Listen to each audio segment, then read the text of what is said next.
खुलने के बाद भी कहाँ फ्रेश शॉट्स बने हैं, आइए एक बार उस पर नजर डालते हैं।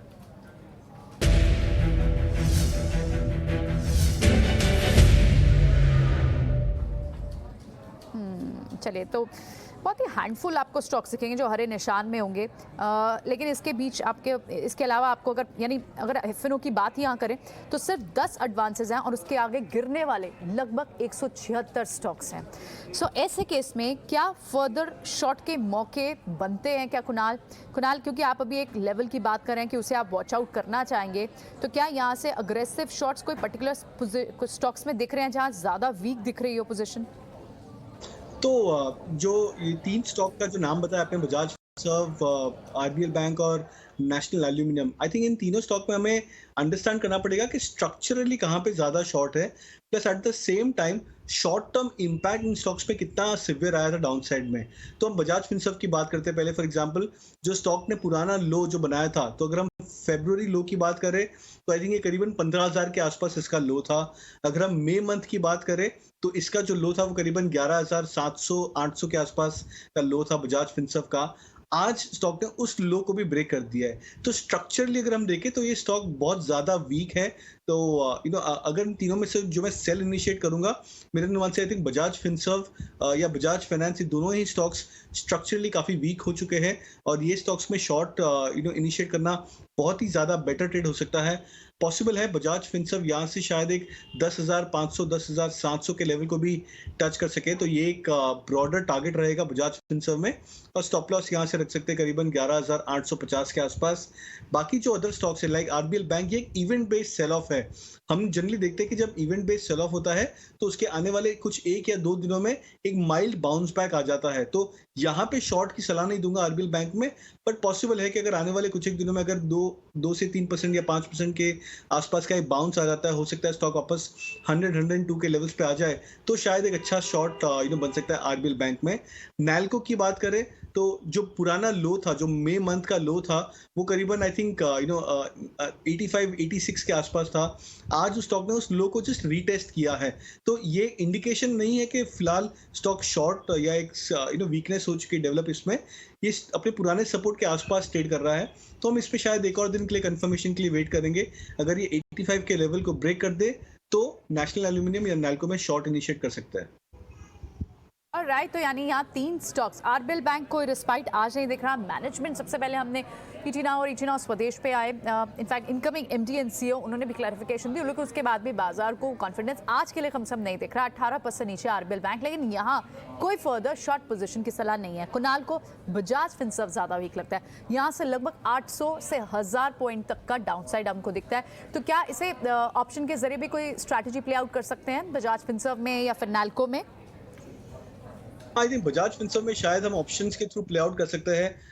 मेरा मानना है अगर हम 11,000 के नीचे जो टारगेट मैं एक्सपेक्ट कर रहा हूँ, अगर हम 11,000 के आसपास का पुट ऑप्शंस भी देख लें बजाज फिनसर्व का, तो I think if I am not wrong, जो जून मंथ की एक्सपायरी है उसका ऑप्शन करीबन 200-225 के आसपास ट्रेड कर रहा है। तो ये शायद एक बेटर बेट बन सकता है। हम एक 140 का स्टॉप लॉस रख सकते हैं और एक्सपेक्ट कर सकते हैं कि ये ऑप्शन जो है वो करीबन 400-450 के आसपास भी क्रॉस कर सके। ऑलराइट, लॉन्ग अनवाइंड पे आप देख रहे हैं तेजी से सारे स्पेसेस पे हो रहे हैं। कुणाल, ऐसे में इनफैक्ट लॉन्ग बिल्ड बात तो बाद में करेंगे, पहले अनवाइंड में कैसे ट्रेड्स होने चाहिए? इंटरग्लोब एविएशन हो, बिरला सॉफ्ट हो, डेल्टा कॉर्प हो, इन पे क्या आपकी राय रहेगी? ये फिलहाल आप जो स्क्रीन पे इस वक्त देख रहे हैं वो एक ऑप्शन के जरिए ट्रेड बता रहे हैं कुणाल बजाज फिनसर्व में, और अब कुछ स्टॉक्स जहाँ पर हम अनवाइंडिंग का प्रेशर देख रहे हैं। तो ये एक आप कॉल देख रहे हैं, दोबारा नोट कर लीजिए स्टॉप लॉस और इसका टारगेट।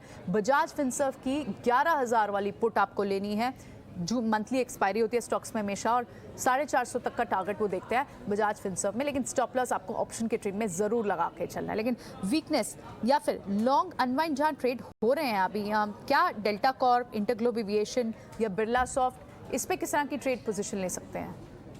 तो अगर हम तीनों स्टॉक्स की बात करें तो आई थिंक डेल्टा कॉर्प एक ऐसा स्टॉक बन के आ रहा है जो लगातार वीकनेस मेंटेन हो रहा है। तो डेल्टा कॉर्प एक हाई बीटा स्टॉक है।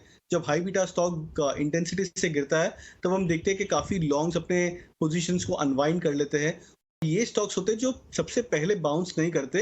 ये स्टॉक्स होते हैं जिनमें बाउंस वीक होती है और जो सेलिंग प्रेशर की इंटेंसिटी होती है वो बहुत ज़्यादा शार्प और स्ट्रॉन्ग होती है।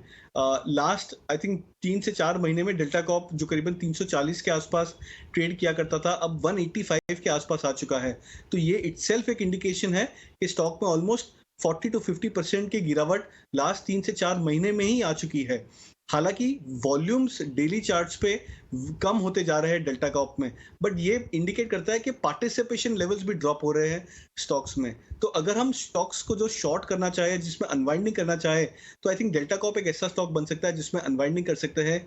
बाकी जो चार्ट्स है जैसे कि इंटरग्लोब एविएशन, वो स्टॉक अपने पुराने लो से ऊपर ट्रेड कर रहा है। तो 1600 का जो लो था मई मंथ में हमने देखा था इंटरग्लोब एविएशन, अब स्टॉक 1750 के आसपास ट्रेड कर रहा है।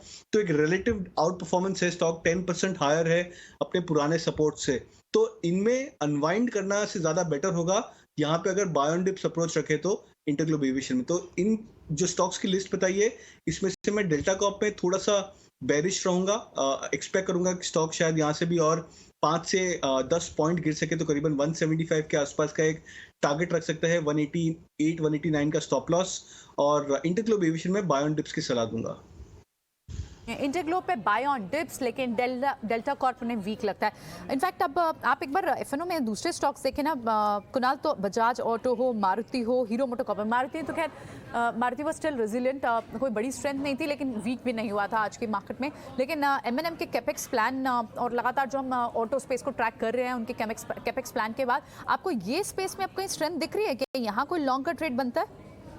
जी हाँ, आई थिंक आपने एकदम राइटली बताया कि ऑटो स्टॉक्स और लार्ज कैप नेम्स में बहुत ज़्यादा रेजिलियंस और स्ट्रेंथ है।